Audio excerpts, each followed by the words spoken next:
जब भी आप एक लेडी डॉन के बारे में सोचते हैं तो आपके दिमाग में कौन सा नाम आता है? हसीना पारकर का? जी हाँ, हम समझ रहे हैं आप सिर्फ उसी के बारे में अच्छे से जानते होंगे।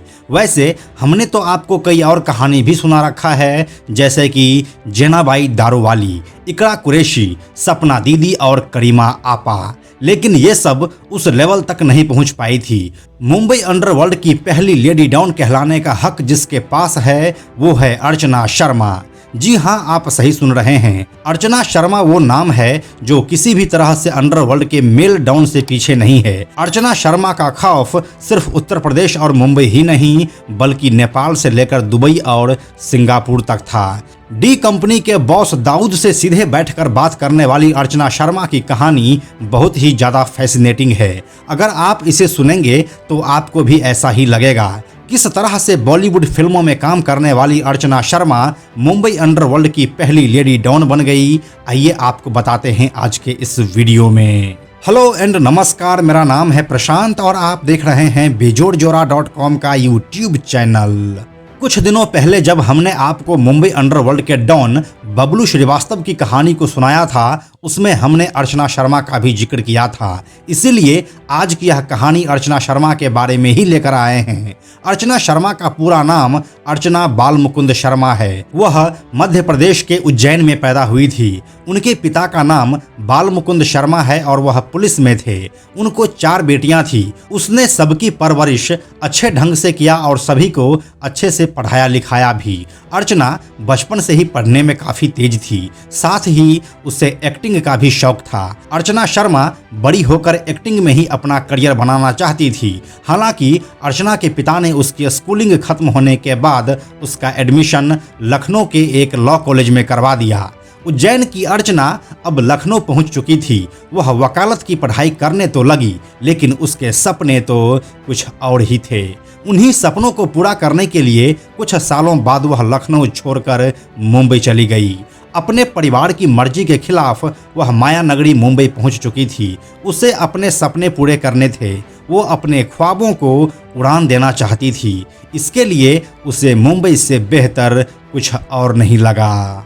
मुंबई पहुंचने के बाद अर्चना ने कुछ मॉडलिंग प्रोजेक्ट्स में काम किए। इसके अलावा वह एक ऑर्केस्ट्रा ग्रुप से भी जुड़ गई। बीतते समय के साथ उसे बॉलीवुड फिल्म गैंगस्टर में एक रोल मिल गया। इस फिल्म में देवानंद जैसे सुपरस्टार काम कर रहे थे। अर्चना जो चाहत लेकर मुंबई आई थी वह पूरा हो रहा था। अपने काम से वह खुश तो थी, लेकिन उसे संतुष्टि नहीं मिल रही थी। उसे फिल्मों में और काम करना था। उसकी चाहत बहुत बड़ी हो चुकी थी, लेकिन उसे पूरा करने के लिए जो पैशंस चाहिए था वह उसके पास नहीं था। इसी वजह से वह कब गलत रास्ते पर निकल पड़ी उसे पता भी नहीं चला। साल 1994 में रिलीज हुई फिल्म गैंगस्टर के बाद जब उसे लंबे समय तक फिल्मों में काम नहीं मिला तो अब वह फ्रस्ट्रेट हो चुकी थी, जैसा कि आमतौर पर फिल्मों में काम करने वाले कलाकारों के साथ होता है। 90 के दशक में यूपी के बबलू श्रीवास्तव को मुंबई के बड़े डॉन के रूप में जाना जाता था। कई अपहरण, फिरौती और हत्या के आरोप बबलू श्रीवास्तव पर दर्ज थे। अर्चना मुंबई में बबलू श्रीवास्तव से मिली। कहा तो ये भी जाता है कि वो बबलू को लखनऊ के दिनों से ही जानती थी। जब उसे फिल्मों में काम मिलना बंद हो गया तो उसने बबलू श्रीवास्तव से मुलाकात की। अर्चना की चाहतें उसे गलत रास्ते की ओर ले जा रही थी, लेकिन उस समय अर्चना सही और गलत सोचने की स्थिति में बिल्कुल भी नहीं थी। बबलू के साथ मिलकर उसने भी अपराध की दुनिया में एंट्री मार दी। इसके बाद अब बबलू श्रीवास्तव के साथ अर्चना दुबई पहुंच गई। यहां बबलू ने उसकी मुलाकात अनीस इब्राहिम से करवाई। अनीस इब्राहिम दाऊद का छोटा भाई है। बबलू श्रीवास्तव के अलावा इरफान गोगा, फजलुर रहमान भी अनीस के गैंग में शामिल था।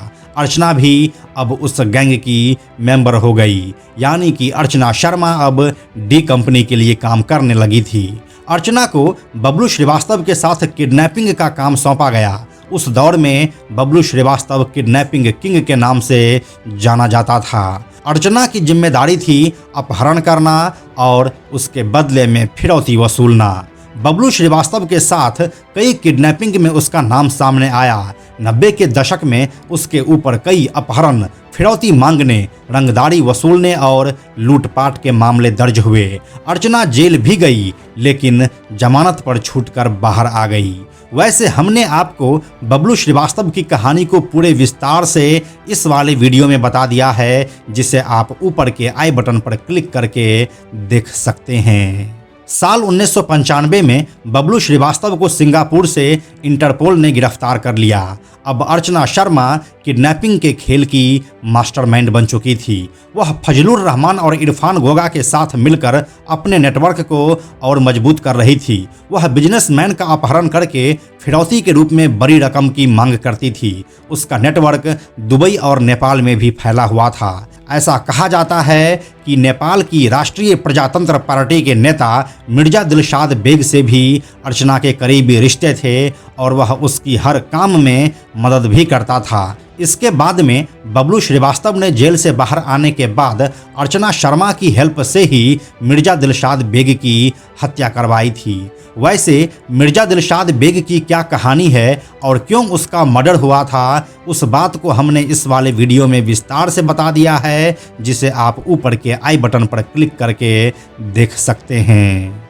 अर्चना बाल मुकुंद शर्मा कभी भारत तो कभी नेपाल और कभी दुबई में रहकर अपने काले कारनामों को अंजाम देने लगी थी। साल 1997 में अर्चना को दिल्ली के एक बिजनेसमैन की हत्या के मामले में गिरफ्तार किया गया, लेकिन वह बेल पर बाहर आ गई।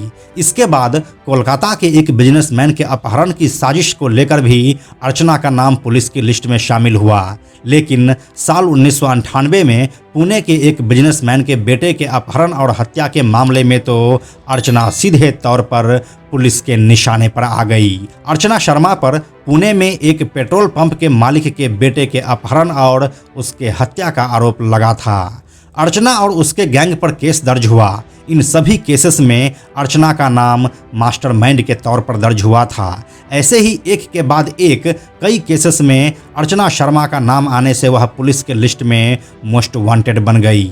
जब उसे लगा कि अब उसका बचना मुश्किल है तो वह अपने नेटवर्क का इस्तेमाल करके देश छोड़ दी। पुणे वाले घटना के बाद उसका नाम फिर कभी किसी ने नहीं सुना। हालांकि साल 2010 में अर्चना शर्मा के नेपाल में हुए एक गैंग वॉर में मारे जाने की खबर आई थी, लेकिन इस बात की कोई भी आधिकारिक पुष्टि नहीं हो पाई और इस तरह से पिछले 20 सालों से अर्चना कहाँ है किसी को नहीं पता है।